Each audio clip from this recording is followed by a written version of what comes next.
রমজানের শেষ দশকের কোনো আমল আছে কিনা, কি কি আমল করতে পারি?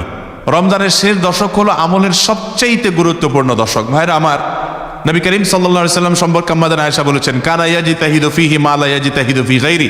রমজানের শেষ 10 দিনে আসলে নবী সাল্লাল্লাহু আলাইহি সাল্লাম ইবাদতের জন্য এত চেষ্টা করতেন, এত মেহনত করতেন, এত সাধনা করতেন, তার জীবনে অন্য কোনো সময় ইবাদতের জন্য এত সাধনা করতেন না, শেষ 10 দিন ইবাদতের জন্য যেরকম সাধনা করতেন। এবং আমাদের আয়েশা বর্ণিত হাদিসে আরো বলেছেন তিনি, নবী করিম সাল্লাল্লাহু আলাইহি সাল্লাম কানা ইযা দাখালাল আশার, রমজানের শেষ 10 দিন যখন শুরু হতো, আহিয়া লাইলা, সারা রাত আর ঘুমাতেন না, শেষ দশক কখনো ঘুমাতেন না।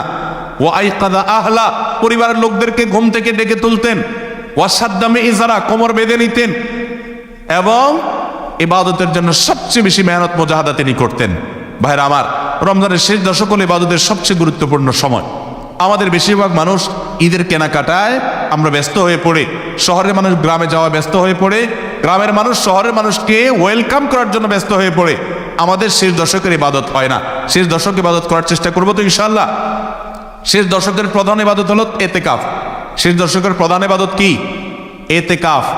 এতেকাফ করার চেষ্টা করবেন। আমরা শেষের দিকে সেই এতেকাফের কথা বলি, তখন আপনারা এটার ফজিলত বুঝেন না। নবী করিম সাল্লাল্লাহু আলাইহি সাল্লাম রমজান রোজা তৃতীয় হিজরিতে ফরজ হয়েছে, তার ওয়াফাত পর্যন্ত কোনো বছর শেষ দশকের এতেকাফ ছাড়েন নাই, মসজিদে এতেকাফ করছেন। যুবকরা এতেকাফ করবেন তো ইনশাআল্লাহ। 3টা ইবাদতের স্বাদ নগদ পাওয়া যায়, আমি কোরআন হাদিসের আলোকে আমার অভিজ্ঞতার মিশেলে আমি জানাচ্ছি। এর মধ্যে একটা হলো লম্বা সময় নিয়ে যদি সেজদা দিতে পারেন, বিশেষ করে তাহাজ্জুদে, তো দেখবেন এটার স্বাদ আপনি অনুভব করবেন। আর দ্বিতীয়টা হলো এতেকাফ। এতেকাফ রমজানের শেষ দশক যদি মসজিদে বসে যেতে পারেন, গাঁটটি মুস্কারিয়ে, কিচ্ছু করতে পারেন না, শুধু বসে গেছেন মসজিদে 10টা দিন, আপনার ফিল হবে যে আপনি আল্লাহ তাআলার চৌকাঠে এসে পড়েছেন। এতেকাফের মজা যারা একবার পায় তাদেরকে এটা থেকে দূরে সরে রাখা যায় না। আর 3 নম্বর হলো আরাফাতের ময়দানের দোয়া। এটাতে যে স্বাদ, এই 3টা স্বাদ যে পাইছে, সেই স্বাদগুলো কখনো আর ছাড়তে চায় না। আল্লাহ আমাদের সবাইকে এতেকাফ করার তৌফিক নসিব করুন। রমজানের শেষ দশকে এতেকাফ করবেন, বেজর রাতগুলোতে বেশি বেশি ইবাদত করবেন, অন্য রাতগুলোতে ইবাদতবন্দি বেশি বেশি করবেন, কোরআন তেলাওয়াত বেশি বেশি করবেন, কারণ এই দশকে লাইলাতুল কদরে কোরআন নাজিল হয়েছে। আর নফল নামাজ, অন্যান্য দান সাদেকাও বেশি বেশি করে করবেন।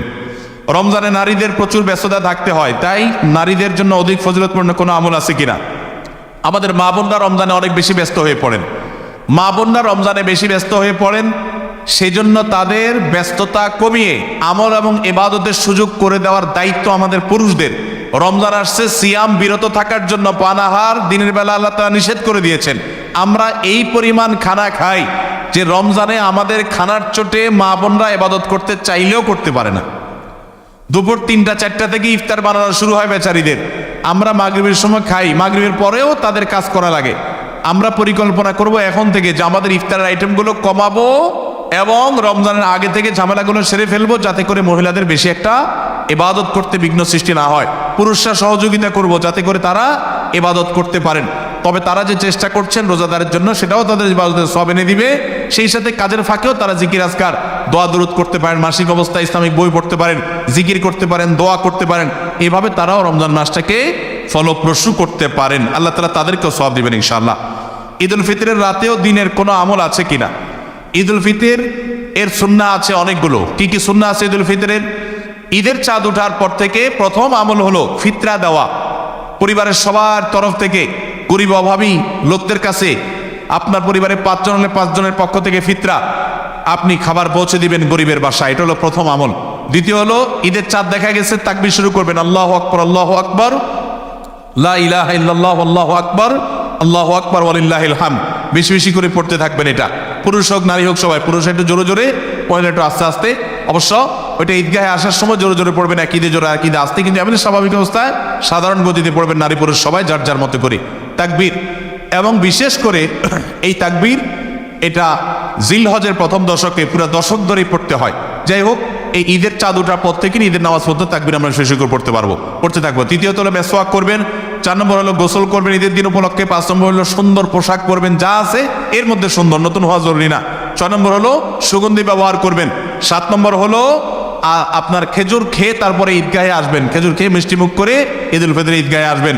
এরপরের সুন্নাত হলো যে রাস্তায় ঈদগাহে যাবেন আরেক রাস্তায় ঈদগাহ থেকে ফেরত যাবেন। এগুলো হলো ঈদের সুন্নাহ। ইফতারের সময় আজান দেওয়া হয়, তখন কি আজানের জবাব দেওয়া উত্তম নাকি ইফতার করা উত্তম? খুবই দরকারি একটা প্রশ্ন, খুবই দরকারি একটা প্রশ্ন। কারণ আমরা যারা নিয়মিত মাগরিবের সময় আজানের জবাব অন্য সময় দেই, রমজানে আসলে আমাদেরও বেশিরভাগ লোকের এটা দেওয়ার সুযোগ হয় না। কারণ ইফতার আজানের ওয়াক্ত, সূর্য ডুবছে, আজান হয়েছে, আমরা ইফতার নিয়ে এমনভাবে ব্যস্ত হয়ে পড়ি আজানের জবাব আর দেই না। এখন প্রশ্ন হলো কোনটা আগে করবেন, কোনটা পরে করবেন? উত্তর হলো আগে আর পরের দরকার নেই, দুইটাই সমান্তরালভাবে করতে পারেন। বিসমিল্লাহ বলে আপনি আল্লাহু আকবার আল্লাহু আকবার, যদি টাইম মতো আজান হয়ে গেল আপনি ইফতার করলেন, ইফতার করে আপনি আল্লাহু আকবার আজানের জবাব দেন, খেতে থাকেন আর ফাঁকে ফাঁকে জবাব দিয়ে দেন। জবাব দেওয়ার সময় আপনি খেতে পারবেন না, একদম চুপচাপ বসে জবাব দিতে পারবেন, কোনো কথা নাই তো। খাওয়ার ফাঁকে ফাঁকে একটু ব্রেক দিয়ে দিয়ে আপনি আজানের জবাব দিয়ে দেন, তাহলে দুইটা একসাথে হয়ে যেতে পারে। আমরা অনেকে এটা করি না, এটা করা উচিত আমাদের। রমজানে কখন দোয়া করলে দোয়া কবুল হয়? রমজানে দোয়া কখন কবুল হয়?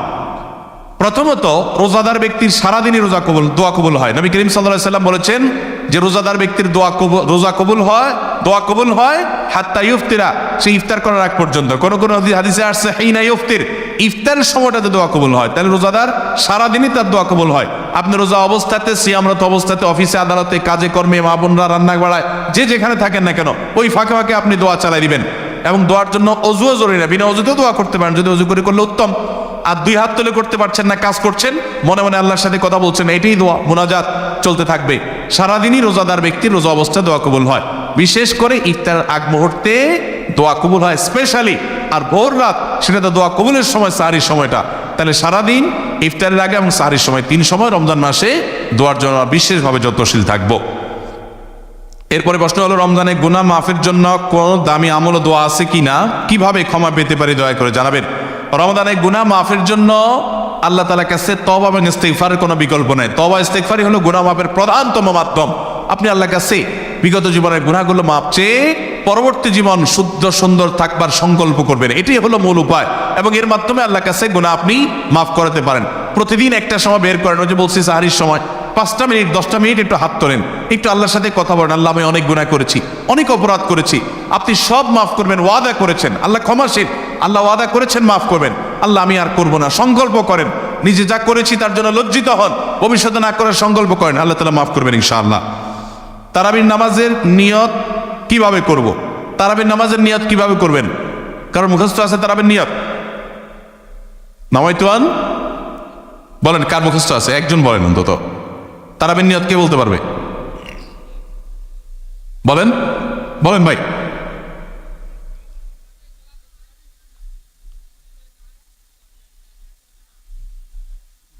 মাশাআল্লাহ মাশাআল্লাহ, এবারে পুরস্কার দেওয়া উচিত। বসেন, আপনি কষ্ট করে মুখস্থ করছেন। তুমি বগুড়া সদরের লোক ভাই? কালো। আচ্ছা ভাই, তারাবির নামাজ বা যে কোনো নামাজের নিয়ত জরুরি। নিয়ত ছাড়া কোনো আমল হবে না। কিন্তু নিয়তটা হলো মনের ইচ্ছার নাম। নিয়তটা কিসের নাম? আমি ভাইকে দিয়ে নিয়তটা কেন শুনছি সেটা আপনারা জানেন? জানেন না আপনারা? আমি ওনাকে দিয়ে কেন শুনলাম বলেন তো? কে বলতে পারবেন? কে বলতে পারবেন না? আমি ওনারা দিয়ে এই জন্য শুনছি যে ওটা আমার জানা ছিল না। এটা হলো সত্য কথা। ওইটা আমি নিজেও জানি না। নাওয়াইতুয়ান দিয়ে শুরু, এটা জানি, কিন্তু বাকি শেষেরটা আমি জানি না। এই জন্য আমি চাইছি একটু শুনতে আর কি। আমি জানি না এই জন্য যে কোরআন হাদিসে কোথাও পাই নাই। এখন বাইরে কেউ পাইলে তো ভিন্ন কথা, আমি কোথাও পাই নাই। এই নিয়ত মুখে এরকম গদবাদা উচ্চারণ করা, হ্যাঁ এটা পাইছি আমরা ছোটবেলা বগদাদি কায়দা। এটার জন্য কত মাইর ধরে হয়তো খাইছি, পাইয়া তখনই ভুলে গেছি। এটা পরবর্তীতে করোনা দিছে, যেহেতু পাই নাই এই জন্য আর আমরা ওটা মুখস্থ করি নাই। ভাইরা আমার, নামাজের জন্য এরকম নাওয়াইতুয়ান, এরকম গদবাদা যে দোয়া আমরা শিখেছি, এগুলোর কোনোটি কোরআন বা সুন্নাহর কোথাও আমরা নিয়ত করব মন থেকে যে আমি তারাবির নামাজ পড়ছি, বাস এটা আমার ইন্টেনশন আছে, নিয়ত আছে, মনে আছে, এটাই যথেষ্ট।